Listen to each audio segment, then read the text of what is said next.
180 and when we're at that speed down to 2500. Yep, point 4 heavy, reduce speed to 180.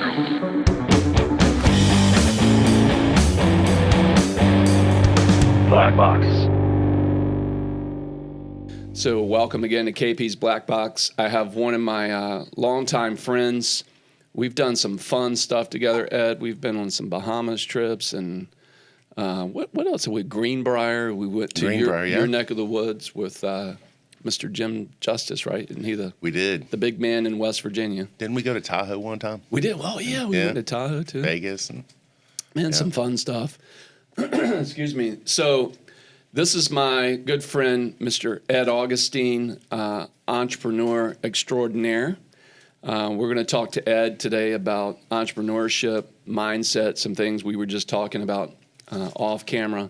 And I have mad respect for this man. He's done a great job with his business in great times and bad times. And, we're going to talk through that and kind of get what Ed's recipe is for success. And I want to be careful with that word success, Ed. Success doesn't mean necessarily how many dollars you have in the bank account. I think success has a lot to do with gray matter, like what's between our ears, and how we respond to things when things aren't good, like how people are responding to COVID right now. We were talking about that. So I want to cover the gamut today. When people listen to KP's Black Box, we tell them, hey, we want to talk about everything between money and oxygen and everything in between. However, money and oxygen, probably two of the most important things in life that you can't live without. And I'm looking for that interview one day to find that one person that says they can live without oxygen and they can live without money or whatever their currency is. I want to know how they did that. So you might be the first today. I don't know. No. Before we get started on that, I always like to give a little shout out to our nation's finest, to our men and women that serve our country and our military.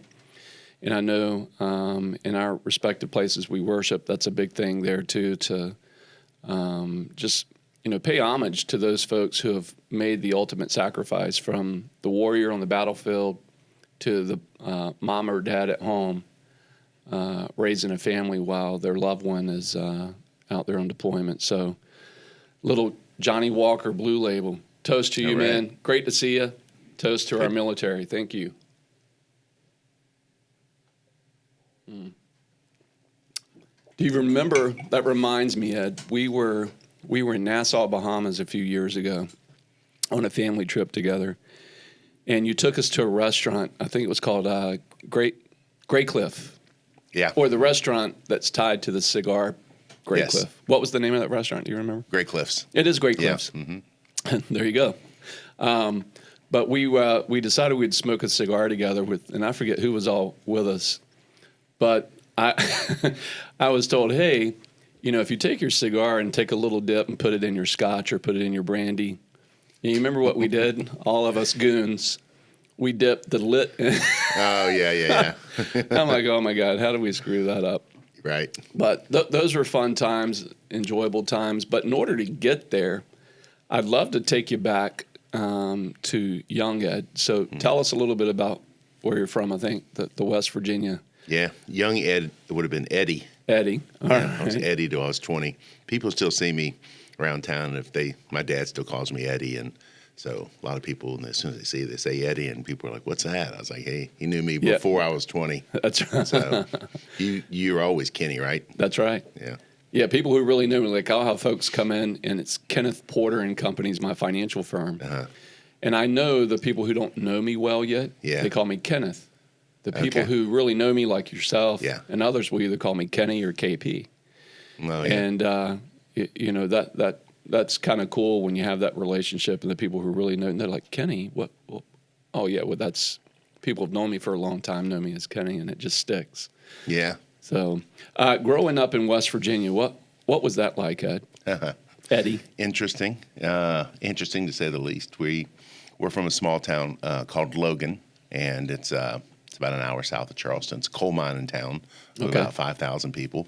Did you work in coal mines ever? No, never did. All the relatives did. That's all there was to do there. So all the aunts and uncles and men, women, the grandparents, both of them were coal miners, and they all dealt with everything from the black lung checks that people get. And I mean, growing up, to see your uncle come home after a 12-hour shift and have to stand outside while they hosed him off because he was completely covered with charcoal or the coal that was all over his clothes and everything. I saw that sight 10,000 times. Everybody there lived a mile or two underground in a opening. It was 36 inches high. So those iconic pictures you'll see sometimes of guys in West Virginia, and they're just covered in black Right. soot. That's That's real. what everybody Yeah. did in Logan, West Virginia the whole time. As a matter of fact, I found a website. One of my distant relatives, I found out, and the kid was 14 years old, did a history on our family. He just kind of got into it. Okay. And it ended up showing up on a few sites back in West Virginia, the local newspaper and stuff. And I saw the link to it, Augustine Family History. And this young kid went through our family way back to Hungary, and the name Augustus, what it was originally Joseph Augustus, and how he married this young girl in the early 1800s, and then they moved to Romania and Austria, and everybody over there is coal miners in Hungary. So they were a bunch of coal miners, and they came over here on the USS Batavia, I think, in 1913 or something. So he's had all the records, the pictures. So the into family. Ellis Island, or were Yeah. they further Into south? Ellis Island. Yeah. Okay. And so it was that couple, and they had 6 boys. My grandpa was one of them, and they all came into Ellis Island, and then they went to a little place in Virginia for about a year or two, and then they all moved to Logan, West Virginia after that because of the What coal pushed them into Virginia from the New York region? Do I you don't know. It was the western part of the state, so I'm wondering if it was coal mine. The link to Turkey or Hungary and Logan has to be coal mining because that's what they did. That was an industry there too. Yeah, that was a big industry over there. So they all came over here, and within like 5 years, both of what would have been my great-grandparents, both of them died in their 30s. So all the boys were left to go to an orphanage. So they went to an orphanage in Wheeling, West Virginia. And my grandpa, as a kid, used to tell me that when he was at that orphanage, that Babe Ruth came around one time in like 1922 or something and did a little demo. And he's had a picture of him sitting on Babe Ruth's lap. So I heard that story many times when I was a kid. That's awesome. So what did your grandfather end up doing after the coal mining, or did he stay in coal mining? Yeah, he stayed in it, and everybody just married and, went back to Logan and got jobs in the coal mines. And one of them drove a bus. Archie drove a bus, and Dan drove something for the University of Ohio State, I think. He got a job as a driver up there, and everybody kind of feathered out. Yeah. And but the boys were, there's a lot of Augustines, and they were, the family started growing and growing. My particular grandpa went to work in the coal mines and had 4 kids, and my dad was one of them. Yeah. And when my dad was 10 years old, his dad called him over and said, "Hey, son, I just want to let you know, I found out today that I'm losing my vision, that in about 30 days I'll be blind." So, like, he said, I could see that car over there, but I can't see that house behind it. And he said every day, Dad said he was about 10 years old, he would get with him on the front porch, and every day he could see less and less and less and less, and over a 30-day. But the sad part about that was after he went blind was you lose your job, then you lose your income, Yeah. then you lose everything, and poverty, and the government cheese handouts and standing in line and all that stuff was embedded. You know what I mean? Like in my dad. So just the shame of how poor they were. Even his uncles, the other Augustines, he said, just didn't want anything to do with them. They were ashamed of them. They were that poor. And the blindness did that. And what made him go blind? I read it. The kid did the research on it and found out what it was. I never knew. I don't think my dad ever knew. Some kind of thing that happens in the coal mines. It gets in your eyes and stuff. Man, this makes my eyes water. I'm Yeah. just sitting here telling me now, I'm like, holy cow. Yeah, that would be a sad way to go through life. But I grew up with my grandpa, so he lived with us. until I was about 15 Yeah. when he passed away. But it was interesting to live in a house with a blind man. Yeah. He was probably the coolest guy I ever knew, but everyone loved him in the family, and he found a way to find happiness in other ways. My father-in-law is a physician, and he's legally blind. I mean, he can still see. He has what's called retinitis pigmentosus. Mm-hmm. So, like, right in front of you, he's got like 20/20, like straight ahead. Yeah. But it's like looking through straws is the way he defines it. But looking through a straw, that your field of vision, your brain is telling you have periphery when you don't. Mm. So what you see is just what I see in Ed, but he has to move his head to really see. tell his brain that there's other stuff out here that could be dangerous. Huh. So, man, just close your eyes and walk around a few days with your eyes closed, and maybe people could have a lot more empathy for and respect for people that have lost one of their senses. Right. And how they can adapt and overcome with that. Yeah. Which is something I think we can segue today into in business, is that when something doesn't go your way, are you going to adapt? Are you going to overcome? Or are you going to succumb Oh, yeah. to that? And your grandfather just adapted, right? Oh, yeah. He did some really cool stuff. I as a kid, I remember sitting there like just observing him, like not making any noise. He wouldn't know I was there.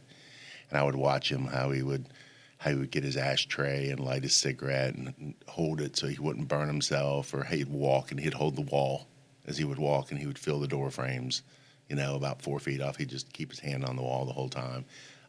He had all of his money in a row, 10s, 5s, 1s. So he knew exactly how much money he had on him at all times. And he could make change. He could feel the quarters and the dimes and the nickels. No So way.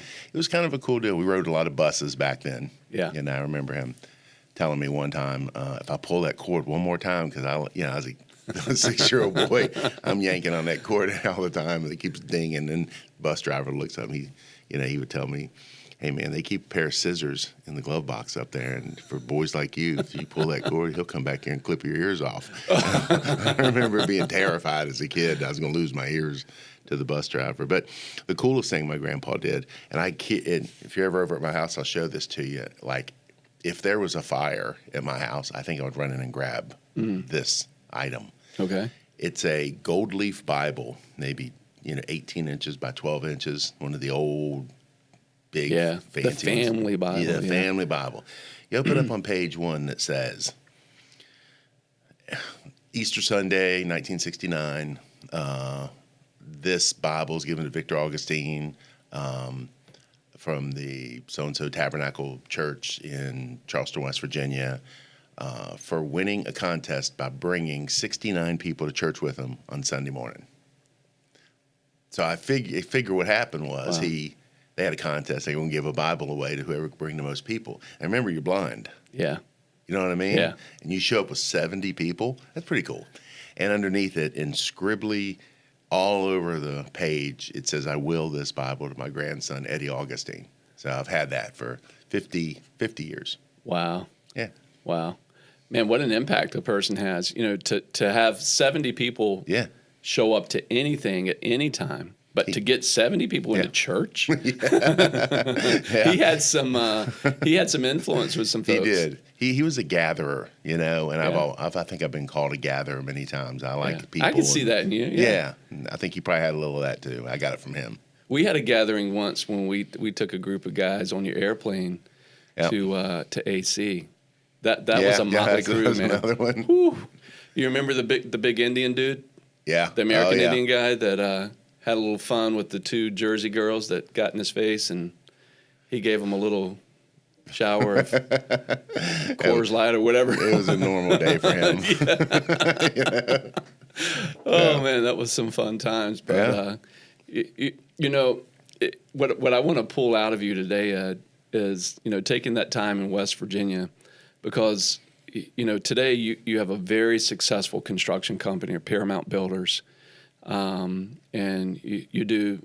We'll give you a little plug here real quick. You do siding, windows, roofs now, roofing. Those 3. And you're even smart enough to hire some Marines. So shout out to Bob Shackelford this morning, fellow brother in the Marine Corps. So Yeah, my dad was a Marine too. I did not know that. Yeah. He to get out of Logan, you'll do anything. Yeah, you'll go eat crayons for the Marine Corps, right? Yeah. My dad tells a story. in. He said he was walking down Stratton Street in Logan, and this guy walked out and said, "Young man, how'd you like to see the world?" And he's like, "Yeah, sounds good to me." He said, "I signed up at 17." He said, about 4 months later, he said, "I was scrubbing the deck with a toothbrush, and he said, my sergeant walked behind me and kicked me in the ass." He said, "Hey, Augustine, you wanted to see the world? Look over there. There's Turkey. You see that over there?" That's, he said, it wasn't quite what I had in mind when they said you want to see the world. Oh, my gosh. I'm out scrubbing a deck. Do you know what your dad did in the Marine Corps? Like, what was his job? MP. He was an MP? Yeah. Wow. Yeah. So he'd take you down in a heartbeat, huh? Yeah. Put the grip on you. He told me some crazy stories. My dad has a killer memory. He's 81. And I mean, it's just phenomenal. He'd tell me stories about, he'd tell me stories, and sometimes they were so unbelievable that I would say, I got to, somehow find out whether this is true, right? Yeah. So last year I'm sitting in Sausalito, California, which is on the other side of the Golden Gate Bridge. So if you're on the San Francisco side, if you cross the Golden State, as soon as you hit it, you're in Sausalito. Well. Yeah, okay, love it. So we're in a hotel there, sitting on the hill, and I had observed everything around me, and I called Dad, telling him where I was at, and he starts saying, "Oh yeah, 1956, I was coming back from Korean conflict. I was on a boat right there in the Marine Corps, and blah blah blah blah." He goes, "We come underneath that Golden Gate Bridge, and right there on the left-hand side," he said, "there's a bunch of little bunker rooms right there." He said, "People would get off that ship, and they'd check them out, and my time was up, so I was leaving, and there was a whole bunch of us leaving." He said, "So we checked out." Now, I'm sitting there on this hill looking down, and I see those bunkers right there. And I'm like, he knows what he's talking about. It's right underneath the bridge. And he goes, "So we got off there." He goes, "And the funny part is, people don't realize this, the Golden Gate Bridge is about 10 stories in the air. So where the bridge ties into the side of the mountain, when you get off there, you got to climb 200 or 300 feet up in the air to get to the bridge. It ain't." Yeah. So I'm sitting there looking, and he's dead on. I mean, you could see the trail where people walk up it to get to the bridge. Yeah.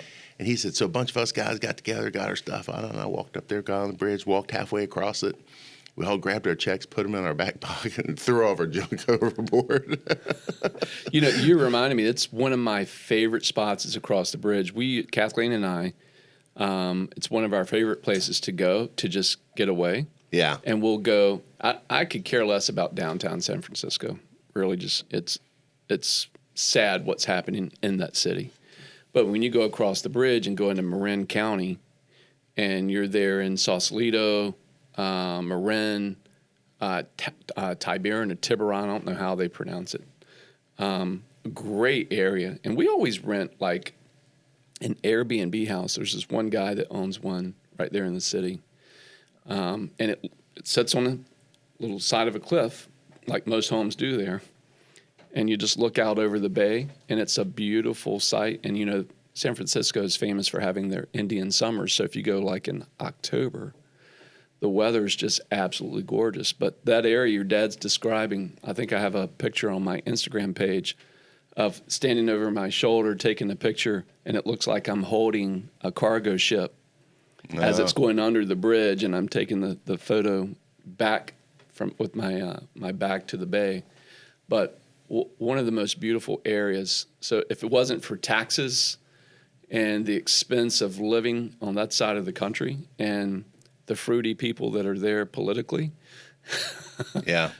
that's my kind of land. I love cliffs with ocean with no humidity. No, yeah. Isn't it? It's just a beautiful area. So I tell you, if you're listening, if you ever want to go to San Fran, don't stay in the city. Go to where Ed's talking about in Marin County. Anywhere in that area is just absolutely gorgeous. So where'd you guys stay when you went? I don't remember. It was right down the hill, and there was just a bunch of small, like white remodeled houses that was part of a hotel. Right at the bottom of the hill kind of in the middle. Yeah. Just a little ways. I was looking over the field. Okay. There's a big field there, and then over in the corner were those barracks, old barracks and stuff. You know what's interesting? Here's a little, and we'll get back to entrepreneurship in a sec. But I told you when we do these podcasts, we'll just go wherever with it. But I was reading an article a couple years ago because 2A rights, Second Amendment rights, have been a big front headline issue. And And, something that I'm still passionate about, maybe it's because I was a Marine, maybe it's because I grew up in the South as well and, had guns around me all my life, is the 2A phenomenon, the Second Amendment phenomenon in our Constitution, and how important that is, goes all the way back for me to World War II. That the Japanese, when they bombed Pearl Harbor, part of their plan was to continue on and to do a land invasion of California. And a lot of people don't know this. You have to go and read this and read some of the Japanese history. But many of their admirals or admiral equivalents and generals told the emperor, look, if you go to the U.S. and you do a land invasion, it will not be successful. And it was because we had, in their mind, militias. We had men armed with weapons in their individual homes and plantations, not plantations, but farms on the West Coast. And they said, so you're going to meet resistance. If you go there, it's not like our Japanese citizens. You're going to go there and meet immediate resistance, not only from their military, but their civil militias. Not just their National Guardsmen, but their citizens and citizen soldiers. And so, when I was in California and I saw those bunkers, it made me think of that, going, man, that was a serious threat 80 years ago, that we had to really think about defending our shorelines from a very serious threat who was considering coming on our shores. And they got some subs pretty close. I think they actually had some subs up in the Bay Area and, were able to survey and do some surveillance and then get out. And I think we may have even captured one or two. But, it's important that we keep our 2A rights in place. 2A rights protect our First Amendment rights. So if you want your right to speech, I would say, keep that right to bear arms, to defend that of enemies in our homeland and abroad. So there's my constitutional wrap on that today. Ed, bringing it back to you and your upbringing, how much of your upbringing and those stories, like from your grandfather, would you say that had any correlation and impact on you as a businessman and your thought processes? Yeah, I think so. My dad was in the Marines. He comes home, and when he got out, I think he was 19 or 20. He said he was walking down the street, and the sheriff came up to him and said, "You Bethel Augustine?" He said, "Yeah." He goes, "You're under arrest for statutory rape." She was 14. What? Just like that. Wow. Yeah. So that's how my family started. My dad tells I the wasn't story. Expecting you to say that. That's a shocker. Okay. That's how it went. And my parents made the best of it. They did the best they could. They were married 33 years. Which is a woman that he was accused of statutorily raping. Yeah. His wife of 33 years. Right. Okay. Yeah. So he was over 18. She was 14. So, I'm one of the most.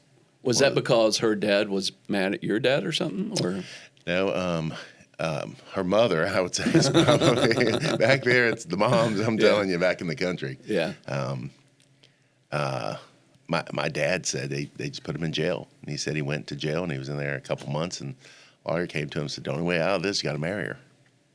And he's like, "I ain't doing that." He said he sat there about another month, and he's like, "Okay, where do we go?" So they basically, I feel sorry for my mom in the story, Yeah. And she, so she was dealing with an adult, and she wasn't an adult. Yeah. So she, Dad said he went up there, and it was a famous house in Logan, the Lilies. They had 12 kids and five different dads, and it was Miss Lily she was the one. And as mean as anybody in Logan County. She was Hatfield and McCoy level. Wow, yeah. And Dad said he went up there. He said he sat on the porch with my mom in a swing, and Miss Lily sat across from him. He said she had a Folgers can she was spitting tobacco into and staring at him. He said he'd never been so uncomfortable. My dad's, kind of a outgoing, kind of talkative guy like me and stuff. And he said the woman wouldn't say a word. And he said that him and Mom were talking about going to a movie, and she wanted to see one movie, and he wanted to see another, and they were just generally chit-chatting. And she said she stared at him for 15 minutes, and her first words were, "Judy, this one's got a lot of mouth." He reminds me of my third husband, and I threw him off the Logan County Bridge.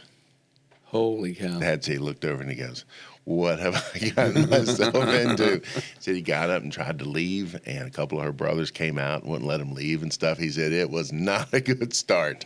But, they ended up, so I was the second born. Tammy was the first, and she had to deal with all that. But, you're talking poverty. And, literally the Lilly family was on an incinerator. So, in Logan, and it was just rough and poor. Yeah. So my dad, wanted to pull everybody out of that, did the best he could, and moved us around. And there were 4 of us. So we moved. So to answer your question, Kenny, how that affected me in business is there's a lot of poor people. That doesn't answer the question. But what happened is my parents, I'll give you a timeline here and see if you can understand this. All right. So say we moved to Virginia when I was 8 years old, and I was in 3rd grade. So the first place we moved to is Cuthro Lane, where Oscar Smith High School is. Okay. I enroll in school, and I'm there 3 weeks. Then he gets a trailer on across the state line in Moyock. As soon as you hit the state line there, on the right, there's some trailers. We moved there. I went to Currituck for 2 months. So people don't know that's North Carolina, just across the border from us. Right. What, exactly. 40 miles south of here. Yep. So we get it where that Southland or something is now. So then I'm still in 3rd grade, and we moved back to Victory Boulevard in Portsmouth and get a trailer, and I finished the year there. That's 4 schools. Do you have a grade. single or double wide, Ed? Yeah, it's always a single. Oh. We start 4th grade, and we move over to Genie Street, where Pembroke One Apartments, and we lived there for the first time in my life. I lived in one house for an entire year. I went to Pembroke Elementary, Miss Black. And that was a long time if you stayed a year? 1 year. It's the longest I've ever stayed in a house ever as a kid. And then 5th grade, we went back to West Virginia. I was in Huntington. We were there for 2 or 3 months. We came back, lived on Fisherman's Road in Norfolk. My only friend over on Fisherman's Road was a young redheaded kid, looked like Danny Partridge. And I didn't see the guy ever since we moved. And come to find out, he's a big tennis guy here in the area. He coached ODU. He owns the Cape Henry Racquet Club. His name's Darryl Cummings, and he's I've heard that name before. Yeah. He's a coach at Norfolk State right now, but he's probably the most famous tennis guy ever come out of this area. But we were just buddies, back then doing magic tricks and stuff in 5th grade. Then we moved again over to Gladiola Crescent in the Circle. It's the 6 streets. Yeah. Holland Elementary, and then we moved again to Bennett Lane off Constitution behind Pembroke Mall, and we were over there. And all I went those to places, man. Yeah. So I just was moved constantly. 6th grade, 7th grade. We're over here on Lock Lane over by Rock Church, and man, you know your way around Tidewater. I thought I knew Tidewater well. You know Tidewater. Yeah, it just we moved all the time because we had no money, and I don't even know. Sometimes I wondered, whether he was like his credit had to be shot. I think he was just giving him a few months of rent and getting a place, and then couldn't pay any more or something, and had 4 kids. Wow. So now you got to think about how. And so, what was your dad after he came out of the Marine Corps? What was the hustle? Just selling whatever, anything, cars, insurance, home improvement, anything. But hey, me and my sister, our family's very, very close. And when you go through stuff like that together, my sisters talk about, how many times we moved into Lake Edwards 3 times in the same neighborhood, left and came back 3 times. And, we'd pull up in the neighborhood and we'd elbow each other and we'd look, and there'd be all the kids at the swing sets be out looking, see who the new kids were. We were unloading the U-Haul. Robin would be like, "It's your turn." And I'd go out there and meet everybody, and then she'd come in, you know what I mean? And Tammy'd come in, and Vicky. So we were all, imagine, just imagine living in 40 different places while you went to school. That's not an exaggeration. No, not 40. at all. Not at all. No. Maybe 30, but either way, it's a lot. Yeah. It was an average of 3 a year. You said 3 moves a year? Oh, yeah, easy. Some years there were 4 or 5 moves. So, but what it does, think about that. There's nobody I can't talk to. Yeah. Okay, I can meet a stranger. I could talk to this plant over here. Yeah, always known that about you, right? Yeah, I never Yeah. met a stranger. Yeah. Because I was programmed to meet strangers. And it's Right. funny what I do for a living now. we go out and meet strangers. So let's all right. So that's starting to click for me. Yeah. So when you have teams of salespeople, I think you guys refer to them as canvassers. Right. You know, a lot of people look at your canvassers and they're like, "Oh, here comes those Paramount Builders or the other guys that do it." But I'll give you guys a shout out. Your folks have always been super professional. They've always been very respectful. They've never been rude. They've never been assumptuous. You know, the way they handle themselves, consummate professionals. From the people that I've met that have, knocked on my door, I go, "Hey, I actually know your boss, super guy." Tell that I said, I don't know if anybody ever went back to you. And Sometimes they do. Yeah. But I mean, they, you get good ones and bad ones. Yeah. There's some that got a chip on their shoulder and they'll smart off to a homeowner or something, and we try to get rid of them quick. Yeah. One guy, we got a call last month from a lady up in Richmond that said a guy told her something real kind of ugly, and guy came in and I was like, "Did you tell her this?" And he's like, "Yeah." I was like, this is the day and age we're dealing with, right? Yeah. These kids like that. Somebody will say, "Hey, get off my lawn," or something, and then they'll turn around and say something. Yeah. You just, he's like, "Am I fired?"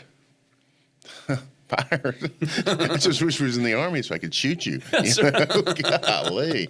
And as you got your name on the door. Right. And everybody here represents you. Right. So, anything somebody says, it comes back on you. So, Yeah. And it ain't you always. You don't feel Right. the way somebody said it. But it's me always. Exactly. So Yeah. it's tough. But yeah, back to the canvassing thing. So, and by the way, that's depleting. I think we're down. We were at probably 200 canvassers for a while. We're probably right now sitting with about 40. And is that because of COVID? And, yeah. COVID kind of killed it, and Yeah. people started going different directions for marketing. But it was, we had 60 canvassers just in Tidewater maybe 2 years ago, and today I think I got 15. Yeah. Wow. Well, I've noticed over the years that you've been more with traditional marketing. Like you've got some commercials out there now. What led you to go that route? Was it the change in the canvassing strategy? Yeah. I was always willing to outwork everybody. I was like, set the rules up and we'll see who works the hardest. So I'll do whatever. So when I realized, hey, you can just go out and knock on doors and find customers. Well, okay, that's all I need to hear, because whatever they do, I'm willing to do more. And I trained up that way, and we always did that. So canvassing was an easy one for me. I didn't have to rely on, I wasn't in the hands of the Philistines, like, is the phone going to ring? And is there a recession coming? And is somebody going to fly a plane into the World Trade Center? Right. I didn't have to worry about any of that. I was going to go out and hunt what I ate every single day. Yeah. So canvassing was cool like that. But, you did it in the 80s and the 90s, but, you get in the 2000s and weird stuff's going on and people don't like you in neighborhoods, and it just got out there. Let me back you up a little bit from canvassing to Ed and his start in the construction industry. Sure. How did you get from 40 to 50 moves? Right. Probably learning some sales from your dad, Yeah. I would assume. So if you can take us through that, and then take us to how did you finally get to finding success in Paramount Builders and getting that business on? Yeah. So I'll take you back to my first experience with home improvement. My dad was a manager for a home improvement company in Orlando, Florida, and I was 15. I remember it was right when Karen Carpenter died. I heard it on my first day of work. They were announcing it. But so they said, hey, we need people, at the office. And so what I did was I would work during the day in the warehouse and basically just get materials off the shelf for the installers and give it to them. And at night did telemarketing. So I tried to get all the hours I could. That's how. What were you marketing over the phone? Hi, Mr. Porter. This is Ed Augustine with Vinyl Grain Industries of Florida. How are you today? We are contacting homeowners out in the Titusville, Florida area about your soffit and fascia area, you know, that hard to reach eaves and overhang area. Are you the person that does the painting and the maintenance on the outside of the home, or do you have somebody else take care of that for you? That's my wife.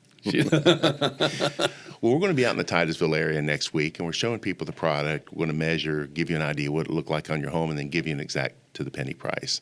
No obligation to do it. We'll be by tomorrow at 7 o'clock, or we can stop by Thursday at 3, which is better for you. So, Yeah, okay, I'll take 3 o'clock. That was Yeah. the basic pitch back then. And when you say something 10,000 times, you never forget it. So I did that for maybe a year and worked on a crew as an installer. And so I did that for a couple of years. Okay, I'll tell you a great story. You want to hear a good one? please. All right.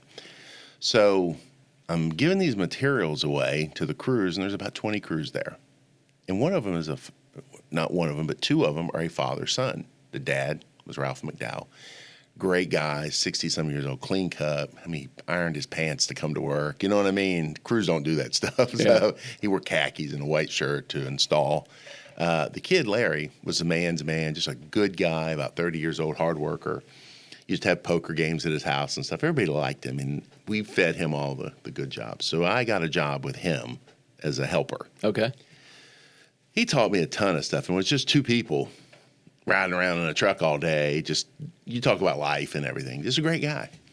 And something happened, and when we ended up leaving Orlando, and I said goodbye to him, and so I knew Larry for a year or two. 35 years later, I hire a crew up here and an installer. And I said, hey, where are you from? Where have you been working? He said, I was in Charlotte, North Carolina. I said, who were you working for? He said, Sears Home Improvement. I said, okay. I said, Sears isn't big in Virginia, but they're big nationwide. I mean, they're all over the place. Yeah. He said, yeah, they're doing about $800 million worth of siding this year. I said, yeah, they're number one as far as volume and all the magazines and stuff. He said, yeah, because I got hired. He goes, and then they took me down to Florida and went through this whole training process. He said, he was like, I got the job because somebody I knew, my sister's cousin or whatever, knew the president of Sears. I said, really? Who is the president of Sears now? Larry McDowell. It's your buddy. Yeah. So I picked up the phone and I said, it can't be the same guy. There's no way that guy who was an aluminum siding installer at 30 years old is the president of Sears now. He's got to be 60. So I called him. Wow. Yeah, I was like, I got to hear this if it's the same guy. Because, I mean, it was Orlando, and he was Orlando. And how many McDowells? You know what I mean? Right. And home improvement business, right? So I'm like, this got to be him. I called him up. Didn't get an answer. About 10 minutes later, the phone rings, calls me back, and he's like, hey, what's going on? I said, is that you? He goes, yeah, how's your dad doing? I said, great. Dude, how'd you get to be like president of Sears? He's like, well, about a year after you left, I got hit by a car, and I settled an insurance case, and got a couple $1 million, and I bought half of a home improvement company that was for sale. And I went in with a partner. Good for him. He didn't blow it. I mean, a lot of people would have blown them on. Yeah, he was wise. Yeah. He said, and so I bought half a company, and me and this guy ran it, Ernie Wilding, for a few years, and we changed the name to Spray Tech, and we did some other things, and then Sears bought us, and I went to work for Sears, and then I was the VP of installation, and then this and that, and then ran the whole show. Yeah. Not a bad little override on $800 million, huh? No. And I tell that Larry McDowell story to all the new recruits. I say, there's a Larry McDowell working at Paramount. Yeah. That just started. Yeah. Somebody's got to be the president. Somebody's got to do it. Yeah. It's going to be somebody. Why not you? Yeah. So, how many folks leave your business and think, well, I'm going to be the next Ed, and they try to compete with you, and what do you do with that as an owner? And where's the balance between helping someone do what you did, and then also not letting them rob your strategy? Right. Well, obviously, that's a big question. The first one is where do I get my people from? Yeah. Okay. So if I'm out there recruiting everybody else's people, then I should expect that to happen to me. Right. Right. So if I'm picking up the phone calling, Renewal by Anderson and poaching their sales reps, and mine are going to get poached. That's, if I'm on Indeed looking for experienced salespeople that are already selling home improvements, and then they come to work for me, they're going to go somewhere else. We abandoned that 25 years ago and decided we would never hire anybody that ever had any experience at all in anything. So canvassers and everything. We have a program where we train them. Yeah. So we hire it's your system, it's your process. You train them. Right. So for 15, there are 15 new guys started January 1st, and all of them, we had a guy in there that just, he was the snapper for Tennessee Titans, 4 months ago. So, wow. I mean, we had some good guys in there. We brought them in, but I mean, it takes forever to teach them. And then on top of that, I mean, if you get somebody that knows what they're doing, it just shortens it. Right. The learning curve. Right. These guys don't know, a roof from a ridge vent from a, soffit vent. And then you have to teach them. And then you give them leads. Then you got to pay them. So you're paying them, training them, and then giving them leads that other people could sell, and they're flubbing them up. Wow. Yeah. I mean, we sent this one new guy out the other day, and man, we trained him for a month on how to handle objections. And he went out, spent 2 hours with the guy, and I said, "What happened?" He said, "Well, the guy told me he might think about moving to California." I said, "All right, we taught him everything to say." And I said, "What'd you say to him?" He goes, I told him, if you're moving to California, you don't need any home improvements. Like, dude, give me your samples. I mean, this ain't for you. And that's the problem. They're wasting leads. Other people could, know what I mean? Yeah. Yeah. Right. So, and then they get to a point after a year or two that they're pretty sharp. Yeah. And, so if you're doing all that, you kind of got a right to ask for a non-compete. Yeah. And that's the way we look at it now. Do they still do it? Yeah, I mean, than I know. People just ignore that and go on about their business. But I'll say this, my rule has always been, just leave me alone. Yeah. Go do your thing, get rich, just don't bother me. But when they turn around and come back and take your customer list and then go start contacting the customers and saying, hey, I can do the same thing they were doing it for a lot less. And then they start calling your people, your installers and your marketers and all that. I mean, that's probably crossing the line. That's where you start firing. Not probably, that is. Yeah, you just fire a letter off and the first warning. And you know what I mean? You go through this process. But basically, it's live and let live. Don't go away mad. Just go away. And so that's our deal with that. How many locations does Paramount have now? 8.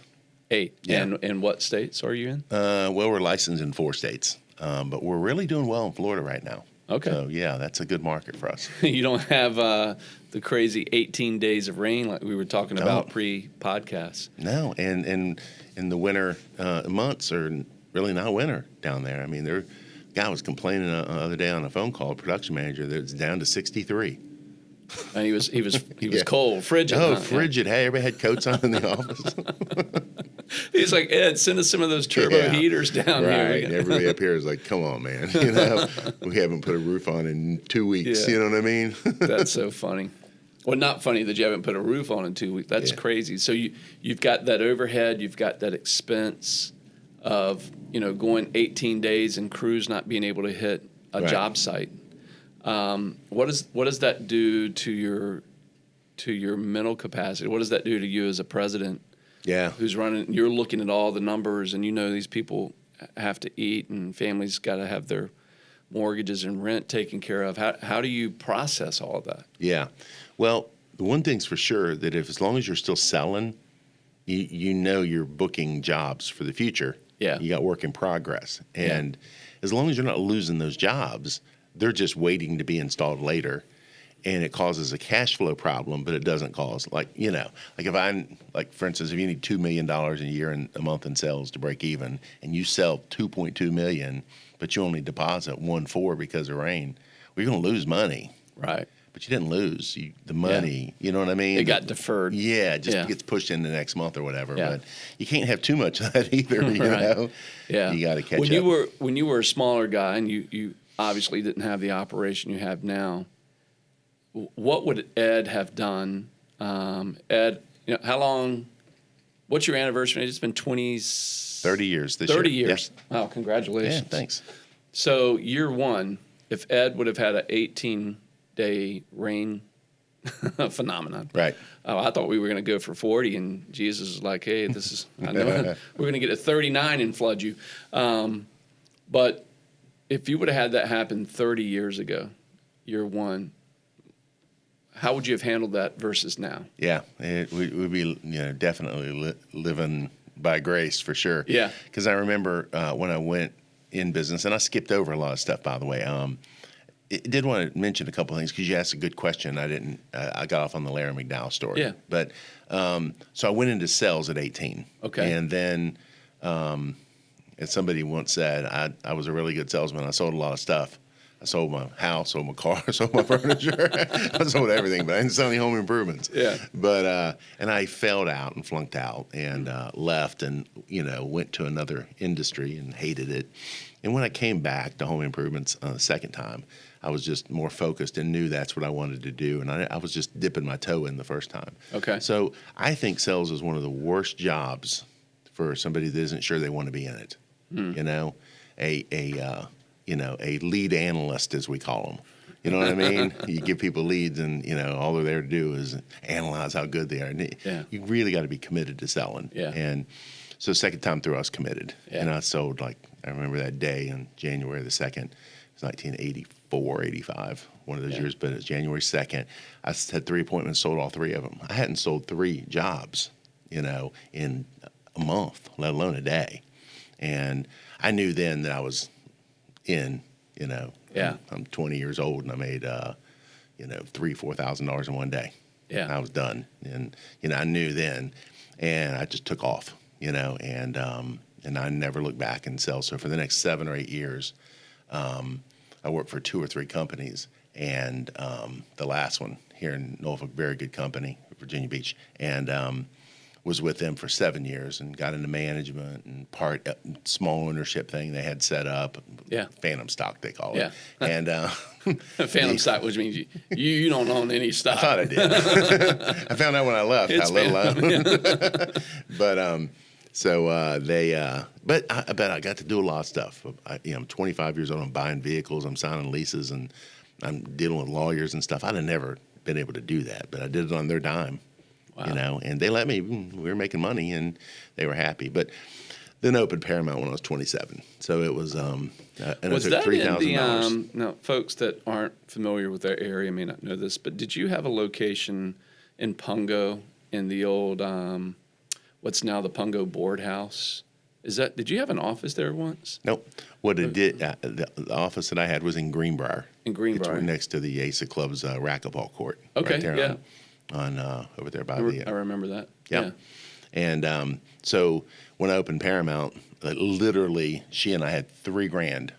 Tyler was born October the 4th, my son, incorporated November 17th, 1991, and registered with the BBB in December. And the company I was with actually told me, hey, you can come to the Christmas party if you want, even though you're done. Here's another thing. I was supposedly 33% owner of that. I carried the checkbook. There was $60,000, $70,000 in the checking account. I had 5 or 6 salesmen. They were doing volume every month. We had a canvas van. We had 15 canvassers, 4 telemarketers. So we had everything set up. But I was smart enough to know we had $400,000 or $500,000 work in progress that was already sold that was coming in. So it had to be worth a couple $100,000. Yeah. Yeah. You know what I got? I got 6 months worth of health insurance and a handshake. Wow. To get out. Wow. That's what they wanted. They was like, hey, you want your covenant? You have to waive your covenant. No. We'll waive it. You don't hire nobody, but you leave everything behind. So that's literally burning your boat at the beach. Yeah. Right? Yeah. The old mindset, if you go to war, how committed are you to war? Right. Burning that boat at the beach is pretty committed. Oh, You're not going home. But I knew I was going to do it. Yeah. I mean, I did it for them. Right. I just didn't want to do the volume I was doing for them for $100,000 a year. I knew I could make 4 times So day that. one, did you go canvas yourself? Did you go door knock yourself? I had one person with me that everybody wanted to come that I had worked with before, but I couldn't hire anybody. Right. So I had one girl that I knew. I'll tell you another cool story. So I'm looking. I don't have my office yet. So I'm looking around, and they had a trading post back in those days. is like what Yeah, I you remember looked Trading up. Post, yeah. Yeah, for stuff for sale. Right. So I'm going through it looking for like a conference table because I'm gonna need one. So this guy's got one in there. I go over to his house, got this big old house in Little Neck on Harris Road, and I pull up in the house, and God's a big old guy like me, and he brings me in the house. He's real talkative, big Italian guy, and got a big fancy cars outside and everything. He's like, what are you looking for? I said, you got a conference table. He goes, this thing's $7,000. I said, yeah. He said, it seats 20 people. He goes, what do you do? I said, I just started my own home improvement company. He goes, how many people you got working for you? I said, just me right now. And I looked around. He had pictures of him and like Ronald Reagan and him and Muhammad Ali. So he was somebody important. Yeah. I didn't know who he was, and had a big, nice house and everything. And he just couldn't believe that I was looking for a conference table that would seat 20 people. And he's like, do you have an office yet? I said, no. I said, I'm going to buy it and put it in storage because I'm going to have 20 salesmen there soon. Yeah. The dude just couldn't believe that I was thinking. Folks, did you pick that up? That's mindset. So you had the mindset, the vision of what's to come. Yeah. You had the vision for it. It was a big 2-piece table. Yeah. You had to put it together and had like gold around the edges and stuff. And I mean, I was in love with the table as soon as I saw it. So I bought this table from this guy. But no, there was no failing. And burning bridges or boats, yeah. Yeah. Absolutely. Yeah. I mean, I left the job behind, and there was no going back there either. You don't go in business. Yeah, burning bridge. Your old employer actually burnt the bridge for you. Like, here's 6 months of health insurance. Yeah. You're not coming back across this bridge. Good luck. Yeah. Oh, well, you can come to the Christmas party. Then we're going to burn it. It's funny. I talked to the guy. He's probably 80 years old. He lives up at Shore Drive now, and needed him for something. So I texted him on Facebook, and he called me last week. I never speak to him. And he just spent 5 minutes telling me what a mistake he made in 1984, letting me leave. And I'm thinking to myself, I appreciate the compliment, but be honest with you, it's the greatest thing ever happened to me. Thank you for making that mistake, right? Thank you, man. Yeah. If I would have stayed with you, I'd still be working for you for $150,000 a year or something, you know? Yeah. And he's a nice man, and I'll leave it at that. But, I mean, I got out, and he got all that. Yeah. But so when I went into Paramount, I had the $3,000. That was it. $3,000 in the checking account. Wow. So we go over to the broom closet. I look at 3 feet wide. We take the rails out, and I built 2 shelves in it and put a chair in it. And that was it. We rolled. Sold my first lead, George and Teresa Martindale, over on Solar Lane, 1776 Solar Lane off Aquamarine. Sold him a $7,600 siding job. And George passed away a few years ago, and Teresa called me, and I went out and gave her free gutters for her house because she needed them. And then right around the corner, I got a referral and sold it the next day. And so we took off. Wow. It was back in the day in the in the 80s. Doing well by doing good.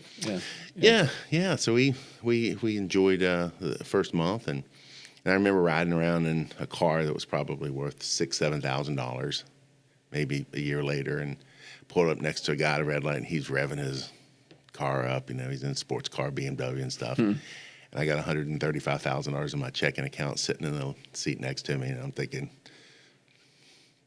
you know what I mean? Nice car, buddy. Yeah, right. Yeah, I could have 4 of them if That's I wanted. right. You know what I mean?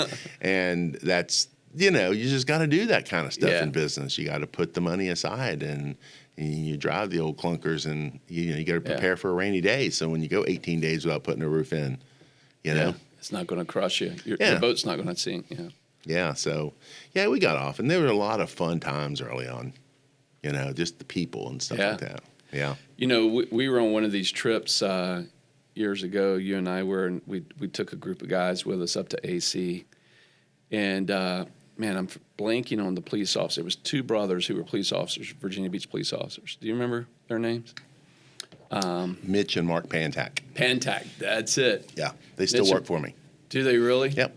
Mark retired. So Mark and I met on your plane going up to AC, and I don't know if you remember the story, but we kind of knew each other through a girl we both dated in high school.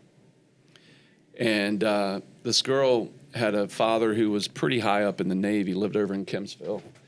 And they were putting their house on the market.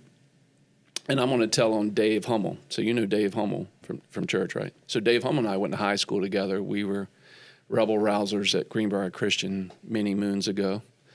So we're at this party one night, and there's this girl named Angela Dean, whose dad is a naval officer, well respected, great family, and they're transferring, I think, to San Diego. So there's a for sale sign in their house, in their front yard. So Dave and I get this wild idea. Why don't we go around and grab every for sale sign that we can find in other people's yards? And we littered the front of the Dean's front yard with for sale signs. And this is before Ring and any, cameras or any surveillance or anything going on in neighborhoods. And we were able at like 1 o'clock in the morning to put all these for sale signs in the Dean's front yards. So Mark Pantak, who was friends with Angela, gets blamed for doing that. And we went, I think that was maybe 2006, maybe 2007, we were on that trip. Yeah. That we see each other, and I'm like, oh, Mark Pantak. I was like, are you Mark Pantak who knew Angela Dean? He's like, yeah. I went, oh, man, I owe you an apology. I hadn't seen him for 20, 30 years maybe. And I had to tell him that was Dave Hummel and I that put those signs in the front yard. I thought he was going to arrest me on your airplane because he got in so much trouble for something that Dave and I did. But he was a Marine too. That's right. Mark was, not Mitch. Right. Mitch was the athlete. Yeah. Yeah. Yeah, they were green run guys, right? Good football players, yeah. Basketball, too. Mitch is really good. He's a point guard there on the team, and he's a quarterback. He played college football. That's right. I remember those days because I think we were all about the same age. Mm-hmm. But, that's pretty funny stories and how small the world is that, guys that are installers for you, I know them as high school mates that we were out there causing hate and discontent in the neighborhood. So you go through this this early stage of entrepreneurship. Was there ever a point in your mind where you thought, maybe you're saying to Karen, your wife, and best to Karen this morning, tell her hello. I'll do it. Lovely woman. And your kids. I coached your girls in basketball. Yeah. Alexa was a beast. Yeah, that pink sweater. That's right, the pink sweater. Yeah, I was secure in my masculinity. Mauve. Right. But was there ever a point early on where you're like, Karen, we're not going to make it? Maybe there wasn't 18 days of rain. Maybe it was just sales calls just weren't going your way. Never. And why? Why is that? Just how big we were going to make it. Yeah. So the belief was so big, which the behavior followed that belief. Oh, yeah. Was there ever a day that you got blanked on a sales call? On a sales call? Oh, I mean, we've had a lot of bad things happen, but as far as the business making it, no. And, and the real reason why is, you just build your house on a rock instead of sand. And we just took, the way we handled our debt. So here's what I'm trying to get to for people who are watching and who are entrepreneur, who are business owner, maybe they're a salesperson and they're watching this podcast. What was the longest stint you went with getting told no? You mean a couple times when I doubted it wasn't when I opened Paramount. It was the 10 years before that when I was developing myself. You know what I mean? Yeah. Okay. Like what you're doing right now, you're not worried, right? Yeah. But when you were working for someone else before you did your own thing and all that, you had days, right? Right. And so back then I had days. Yeah, those are the limited beliefs that we all run into. Yeah, oh yeah. So when you would go on a sales call and you think, hey, this is a hot lead. Yeah. And the guy says, I'm moving to San Diego. Yeah. Just continue. Ed wouldn't have said, well, you don't need siding. Right. You're going to figure out, well, the person coming in that wants to buy your house. Yeah. Not going to sell it. I just put siding on the neighbor's house down why'd here. You call us? Yeah, yours is going to look crap. Need something. You didn't call because you didn't need anything. Yeah. So basically, we've got 57 salesmen right now, and there's 5 or 10 of them slumping at all times. It's like having a baseball team. You got a guy that ain't got a hit in 3 days on your team. Everybody does, and they're going through every head trip in the world to try to figure their way out of You know, Is there the there's one slumps. guy who's always in your top 3, top 5? Is it the same? Is it the same guys all the time? Yeah, and it's interesting to watch a guy be average one year and raise himself up to that next level of being a superstar. It's like a guy in an NBA team. He's scored 10 points all of his life, and all of a sudden he broke out this year. You know what I mean? Like there's the guy Mike Conley they're talking about up in Utah, and there's a couple of the players that are just most improved players. I mean, you'd expect LeBron to score and everybody else to score, but some of those guys it's kind of cool to watch. A guy make $75,000 a year, and all of a sudden he goes to 150. Yeah. You know, Yeah, that's good for fun. him. You get excited for him, right? Yeah, because we're behind all that. You know, we're pushing and all that. But you mean, like, were there times where even I doubted? Yeah, there were times when I was selling and it's like a light switch went off, you know? And it's like, I mean, you know, and then the doubt sets in. And everybody has a little devil on their shoulder. It's whispering in their ear. Right. Your situation's different. You ain't going to make it, this, that, you know, and you got to brush that little dude off. Yeah. You know what I mean? Every single morning and say, hey, you ain't got time for that, you know? Is there anything that you like? I'm a big fan of Jack Canfield and the Success Principles. I've gone through some of his training. I've done some training with Tony Robbins, and I think even my upbringing in church, and knowing that the greatest motivator of all time, Jesus, you know, has a lot of inspiration of you can do. You fell, get up, dust yourself off, go again. But are there any books out there you're reading right now or have read in the past that you would tell listeners, hey, if you want to get some inspiration or you want to get some good training, read this? Anything that comes to mind for you? You know, over time, I mean, you know, Dale Carnegie books, you know, as far as people, just handling people. Yeah. You know, I sit around every day and I listen to people like correct people in public and in a group setting and stuff. And I remember 20 pages of Dale Carnegie about how stupid people are. You know what I mean? Yeah. And they don't even know how to relate to other people. You know what I mean? Yeah. They'll sit around and have arguments over whether that's came from the Bible or from Shakespeare. You know what I mean? And then they'll, you know, criticize each other and stuff and get into these big arguments over stuff that just doesn't matter in reality. You know, I used to be that guy when I'm correcting people and thought I looked smart. And I just learned through a lot of books like the Dale Carnegie stuff, you know, when to not talk and, you know, how to use people's names in sentences, how to always smile when you're in a room and you meet somebody. These are little things that you just learn, you know, to do. And he was a master at how to influence people. Yeah. I'm trying to remember one of the titles right now that I've read. You guys fact check us on that, some of the Dale Carnegie books, and we'll see if Ed's read any of these here. But so Dale Carnegie, did you send How to it? Win Friends, Influence People was his best book. Yeah. They said it's the second best-selling book of all time behind the Bible. Is it really? Yeah, that's what at one time they were saying. So, wow. You know, it's a pretty good. They got the training that goes with it too. Yeah. But really, what that book digs really deep in is to find out what interests the other person, and make sure the conversation's 80% that way. Yeah. No matter what they try to do to spin it back to find out about you, people are interested in themselves, morning, noon, and night. Yeah. They're looking at themselves in group pictures, and I is the most popular word in the English language. It's used the funny? most. So they're interested in them.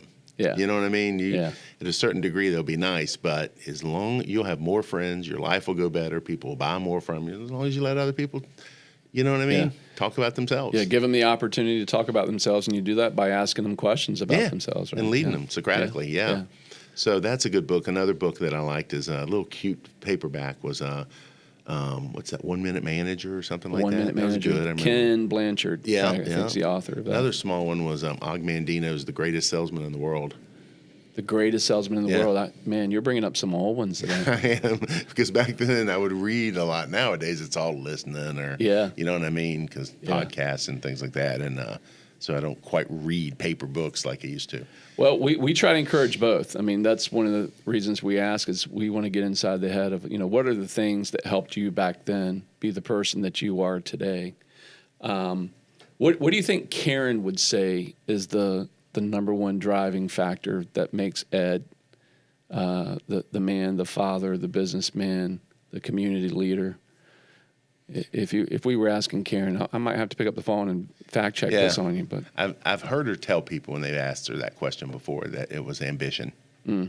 She said she was attracted to ambition. She could just, as soon as she met me, she was like, man, this guy's ready to go catch Moby Dick in a rowboat every morning. There's some security in that. A person who's ambitious, a person who, has that driving factor. And every person I interview, and you've seen this probably in organizations like YPO.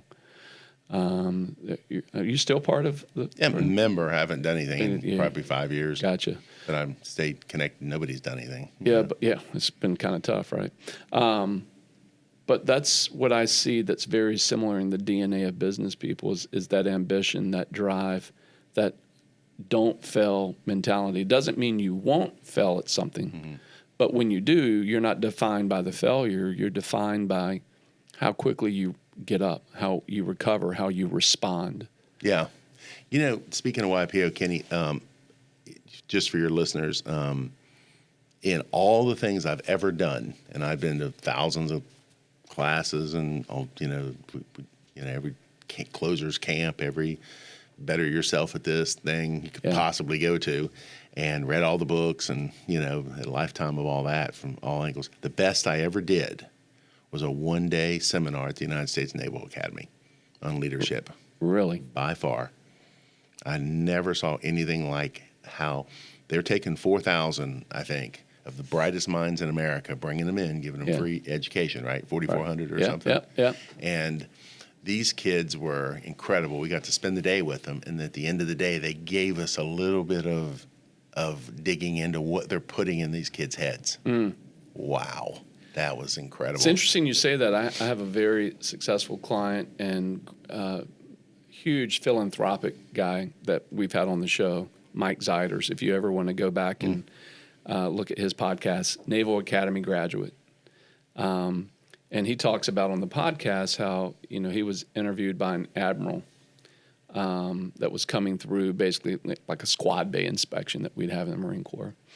And this admiral's asking all of the future leaders, what they're going to do, and they're all telling, this admiral about their naval career and how they're going to be naval SEALs and how they're going to be surface warfare officers. And he gets to Mike, and he says, well, what do you want to do, shipmate? And Mike basically tells him, hey, I'm very grateful for this opportunity the Navy has given me, but I want to do something outside of the Navy. After I give you my 6 years and my commitment here at the Academy, I want to go be an entrepreneur, a business owner. And as soon as he said those words, he was like, oh my gosh, I should have given the canned answer that everyone else gave. But he said that admiral looked at him and said, that's wonderful, that's great. Well, we hope you get a lot out of being here. And this guy is a very, very successful entrepreneur today. Naval Academy grad. And it's funny you bring them up because that's some of the most high-achieving folks I've ever met in my life. Yeah, me too. Some that come out of that academy, right? Yeah, and it was amazing to go see it. And I'll tell you, I'm looking at my notes here because I don't want to get this wrong, but they said 3 things, and then I thought to myself, these are fantastic. I'm actually going to write them down.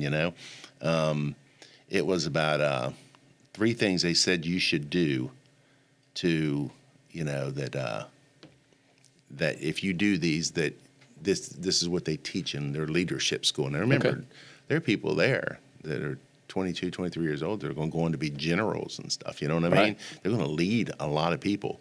So their leadership training has got to be the very best. But here's the 3 things they boil it down to. That you're a leader when you can answer these questions. Number 1, do you know what you're doing? Are you an expert, or are you striving to learn from it? So in other words, nobody's interested in a guy that knows a little bit about home improvements or a little bit about investments or a little bit marginal, medium, Nobody cares about a middle-of-the-road guy. Yeah. And, in my life, I've thought about that. You take, 2,000 guys that are pro baseball players. The average salary is about $4 million. How come some of them are making 50? Yeah. Because they get 10 batting points higher than the guy sitting next to them. What's one hit? a Right. month. That gets you an extra. You know what I mean? Yeah. So in other words, that one guy is just a hair better, but because he's better, the pay is just But the outrageous. exponential growth in their pay, the Yeah. difference between them, Or from like- good to great. Right. Like there's a million pastors, but there's just a few. You know what I mean? There's a Yeah. million musicians, but the few. There's a million actors. There's a million home improvement companies, and even in the industry that I'm in, we make good money, and it's littered with dead bodies on the side of the road that couldn't price jobs properly, that just breaking even. I know people literally that have $100 million company that I talk to them all the time. And when we compare our financials at the end of the year, it's some brothers that I know, and they're in Texas, and they do $100 million a year. I have 2 salesmen that made more money than both of them, and they own a $100 million company. Wow. So, there are people that just don't, they're not experts in the field. They're just in the business. Yeah. So whether you're a pizza maker, you could bake pizza down here and make $50,000 a year, or you could be the guy that owns Papa John's. You know what I mean? There's a big difference between the expert and what they're pointing out here is you have to be the best or an expert in your field. But I like it says, or you have to be striving to learn it. Yeah. So people will follow a guy who is committed to learning to be better. Yeah. You with me? So Yeah. like if I went to work for a company and I saw that the owner was the best at, I don't know, whatever the industry was, pizza maker, and he was the best, I would follow him. Yeah. But if he wasn't the best, but he was actively trying to be the best, I think I Yeah. can follow that too. But if he wasn't neither, Yeah. punt. Yeah. You know what I mean? I can't Well, it's get funny you behind say that. that because that's, like in my industry, with one institution that I work with, I'm number 22 in the nation. And every event that I go to, I try to spend some time with number 1, 2, and 3. Right. I'm like, I don't want to talk to 21. Yeah. I want to talk to 1, 2, and Right. 3 and go, what am I doing wrong? Or what am I doing that's not enough of what you're doing? Right. And really learn from those folks, because that's the point. That's the strive. I know I'm good. How do I go to great? And I think that's the point in what was being made there. So that was point number 1. Yeah. Number 2 is, are you willing to make tough decisions even when it costs you personally? Can you fire your mama? Yeah. Yeah. And people won't follow somebody that ain't willing to do that. Yeah. So if you want to be a leader, that's just a leadership school, to be a leader where people follow you, they have to see you make tough decisions, even when you have to pay a price. Yeah. But you have to make that call. You know what's the toughest decision for me? I'm going to be very transparent, and it pains me to even tell you this, was to fire my son. Had to fire my son, who said he wanted to be in this business, and he didn't. I'm not going to tell you which one. You'll figure it out. But well, I will. He's serving our military now, and I did with him what my father had to do to me, because I thought I was going to be this collegiate football player and just be this awesome athlete. And a guy named Sam Rutigliano took over Liberty's football team at the time. I thought I was going to make it there. And he basically told me, hey, you don't work hard enough, you're not big enough, you're not fast enough. Not to discourage me, but to say, well, let's see if you'll work a little harder. And I got my feelings hurt. Came home, told my dad I was dropping out of college. And he says, okay, we got 2 weeks to figure out where you're going. I go, what do you mean? He said, you're not staying here. Because it cost my father, I had a partial pastoral scholarship, had a partial athletic there. And he's like, nope, that's not going to work. You're giving that up? That's not going to work. It was the best thing my father ever did to me, was fire me and say, it's time for you to grow up. And the Marine Corps was the next best thing that ever happened to me, which those leadership principles are instilled in Marines that way. Yes. And it was the best thing moving forward. So number 3. Number 3, do you care as much about us, meaning the people that are going to follow you, as you care about yourself? That's And awesome. they do a skit called Mr. You Planet.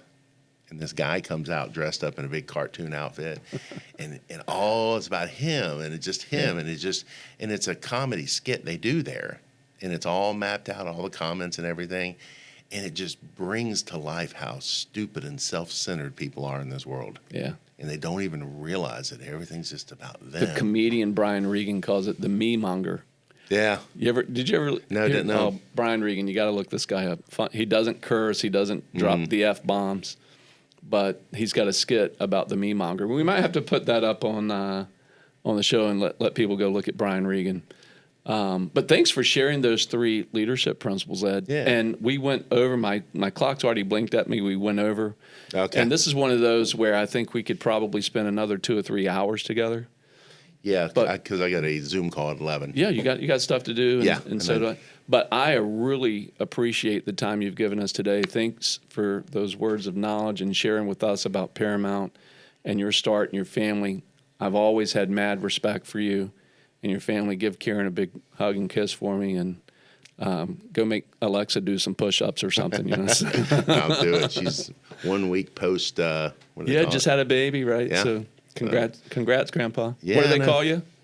I'm Pop. Pop. Well, Karen's Gigi. Gigi and Yeah. Pop. I know. I wanted Pop, but the other father had Yeah. already He beat had you that. to it. He beat me to it. And so I started to go with G Daddy. Did you tell him you're going to arm wrestle him for it? So It's Brittany's dad, oh, yeah. Charlie. Mr. Yeah. Daniels. Yeah. So Awesome. he beat me to it. But yeah, I told Karen I was thinking about using G Daddy. She's like, that's not. You baby look like a though." G Daddy. You could pull off G Daddy. When they were older, when, Yeah, when that's they're right. 10, but not when they're 6 months. You know what I mean? So All right, man. Hey, we love you. great. God bless you. And we Good. might have to pull you back in here and carry on some stories. Be one day in glad the we future. just got cooking there. Yeah, I know. All right, We'll man. do it again soon. Take care. Thanks for your time. See you, buddy.